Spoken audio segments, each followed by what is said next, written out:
Are you trying to add the TRC20 network to Trust Wallet? Here's a quick and easy guide to get you set up in no time. First, understand this TRC20 tokens run on the Tron blockchain. That means instead of adding separate TRC20 network, all you need to do is add the Tron TRX network to your Trust Wallet. Here's how. Open the Trust Wallet, launches the app on your device. Go to the Manage Assets. This is where you can add new tokens. Search for Tron TRX, select it from the list. Add the wallet. Trust Wallet will automatically enable the Tron network supporting TRC20 tokens. Now, when you send or receive TRC20 token like USDT, make sure to select Tron as the network.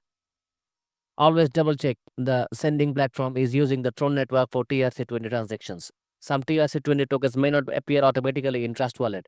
If you don't see yours, you might need to manually edit. And that is it. You're now set up to handle TRC20 tokens on Trust Wallet. Like and subscribe for more quick solutions. Thank you for watching.